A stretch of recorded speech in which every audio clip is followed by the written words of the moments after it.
Hello friend, જય અંબે, જય માતાજી. કેમ છો બધા? મજામાં? સ્વાગત છે તમારું મારી રસોઈની ચેનલ. કડવા કડવા કારેલા છે પણ ગુણ એના બહુ અમૂલ્ય છે ફ્રેન્ડ. જો ભજીયા ખાવાની ઈચ્છા હોય અને ના ખાઈ શકતા હોય બટાકાના એના, તો આજે આપણે કારેલાના ભજીયા તળ્યા વગર બનાવીશું. ચલો રેસીપી સ્ટાર્ટ કરીએ, ટાઈમ વેસ્ટ ના કરીએ. તો સૌપ્રથમ ફ્રેન્ડ કારેલા ધોઈને લઈ લીધા છે. બને ત્યાં સુધી કૂણા જ કારેલા લેજો. જો છાલ રાખવી હોય તો બી ઓપ્શન છે, પણ થોડો ટેસ્ટ જોઈતો હોય તો છાલ નીકાળ લેજો. એને આપણે પહેલાં છોલી અને થોડા મીઠામાં પલાળ લઈશું. દેખાવ સારો છે, ટેસ્ટ એનો બહુ કડવો છે, પણ ગુણોનો ભંડાર છે ફ્રેન્ડ. તો બને ત્યાં સુધી રોજ ના ખાઈ શકો તો કંઈ નહીં, પણ અઠવાડિયામાં એકવાર કારેલાની શાક છે, જ્યુસ છે, ભજીયા છે, જે રીતે તમને જે વસ્તુ ફોર્મમાં ભાવે એ રીતે કારેલું લેવાનું ચાલુ કરજો ફ્રેન્ડ. ફાયદો જ થશે, નુકસાન નહીં થાય.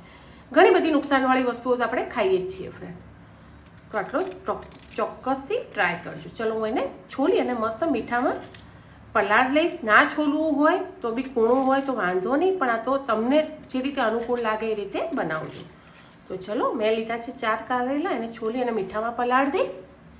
આગળની પ્રોસેસ પછી કરીશું. પછી મને એમ થયું કે આખા હું પલાળું એના કરતાં મારે તો ચીરીઓ કરવી જ છે, તો બેસ્ટ કે ચીરીઓ કરીને જ પલાળું, તો એમાં થોડી વધારે કડવાશ ઓછી થાય. અંદરથી આ બધો પાર્ટ નીકાળ લેવાનો છે સાચવી. જો આટલી લાંબી ચિપ્સ ના રાખવી હોય તો તમે વચ્ચેથી બી પાર્ટ કરી શકો છો.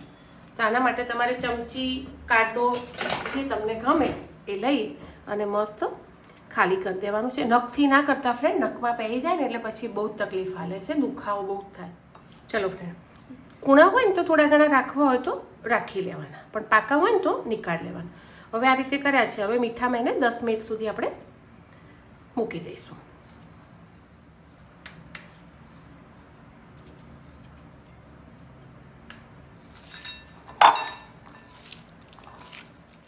ચલો 10 મિનિટ થઈ ગઈ છે. એને બરાબર મીઠું વધારે પડતું જ આપણે એડ કર્યું છે, તો એને થોડું ધોઈ નાખીશું તો મીઠું નીકળી જાય.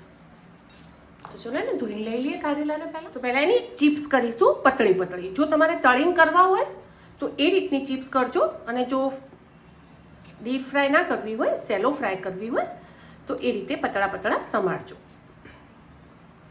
વધારે પડતું ઓઇલી ના ખાવું હોય તો સેલો ફ્રાય કરી લેજો. આપણે એક ભજીયા ફોર્મમાં બનાવી રહ્યા છીએ, મજા આવશે તમને ખાવાની. એક મસ્ત ટ્રીક બતાવું, ચપ્પા કરતે જો કાતર હોય તો તમને વધારે મજા આવશે. એકદમ પતળી ચિપ્સ થશે અને ઇઝી રીતે થશે. ટેન્શન નહીં રહે વાગવાનું કેવું, કારણ કે ધારવાળું ચપ્પુ જોઈશે, એના વગર ચિપ્સ થશે નહીં પતળી, અને એ વાગવાનો ડર રહેશે. તો આ રીતે કોઈ કાતર હોય ને તો લઈ લેજો, મજા આવશે. એકદમ ધીમે ધીમે સાચવીને તમે કરી શકશો. દેખાય છે ને તમને? આ રીતે આપણે પતળી પતળી એની ચિપ્સ કરી લઈશું, કોઈ ટેન્શન વગર. ચલો ફ્રેન્ડ, કેવા લચ્છા મસ્ત થઈ ગયા છે. સાફ જ કરેલું છે નીચે. ટેસ્ટ અનુસાર ધાણા જીરું અને લસણની ચટણી, બસ બીજું કશું જ નહીં આમાં નાખવાનું. લસણની ચટણી નાખી દેવાની અને ધાણા જીરું, આને મસ્ત કોટિંગ કરી દઈશું. આમાં કોઈ ભજીયાનો ગાળ કરવાની, મતલબ પલાળવાની કેવી જરૂર નથી જ. આમાં જ આપણે જેટલો થોડો ઘણો લોટ જાય એટલો જ પલાળીશું, તો પ્રોપર આપણને કારેલાનો ટેસ્ટ બી આવે અને એના ગુણ બી મળી રહે. ચલો 5 મિનિટ પાછું અને આ રીતે રેસ્ટ આપી દઈશું. તો ચલો ફ્રેન્ડ, કારેલા બરાબર મસાલો કોટિંગ થઈ ગયો છે. બાજુમાં તમારે જે રીતે ફ્રાય કરવું હોય તો એ રીતે તેલ મૂકી દેવાનું, અને કે ના સેલો ફ્રાય કરવું છે તે રીતે. 1 ચમચી જેટલો પહેલાં આપણે લોટ એડ કરીશું ચોખાનો, 1 જ ચમચી. 1 ચમચી લઈશું ચણાનું. આમાં કોઈ બેટર બનાવવાની કેવી જરૂર નથી ફ્રેન્ડ. બરાબર, એને મસ્ત મિક્સ કરીશું જેટલા ઉપર કોટિંગ ચડે. આમાં નથી કંઈ પાણી એડ કરવું, નહીં દહીં એડ કરવું, કશું જ નથી કરવાનું. જે આપણે પહેલાં લસણની ચટણી અને મીઠું જે એડ કરીને, ધાણા જીરું એડ કરીને રાખ્યું હતું. મીઠું તો આપણે જે એની કડવાશ માટે પહેલાં નાખ્યું હતું જ, એના પછી નાખ્યું નથી, કારણ કે આપણે ઓવર વધારે પડતું નાખી દેતા હોય એટલે જરૂર નથી. મસ્ત કોટ થઈ ગયો છે લોટ. 1 ચમચી ચોખાનો આવ્યો, 1 ચમચી ચણાનો આવ્યો, ખાલી સહેજ મેં ઉપર એડ કર્યો હતો. હવે આપણે તેલ મૂકી દઈશું.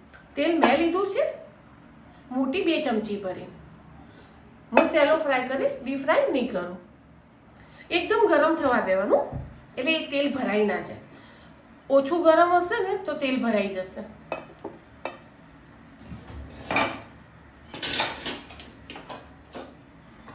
એકદમ તેલ આવી ગયું છે, દેખાય છે ને તમને? છૂટા છૂટા કરી દેવાનું. જો ભજીયા રીતે કરશો ને તેલમાં તો બી તમને મસ્ત ફ્રાય થઈને મળશે, અને આ રીતે કરશો તો ઓછા તેલમાં બી તમને ટેસ્ટ તો એવો જ મળશે. ફ્રેન્ડ, ઓવર પડતું તેલ ના ઉપયોગ કરવું હોય તો આ રીતે કરજો. ખાલી તેલ કોટિંગ થઈ જશે, પછી એના જાતે જ ક્રિસ્પી થશે. જે વધ્યા હોય એ પાછું થોડા તેલમાં તારી.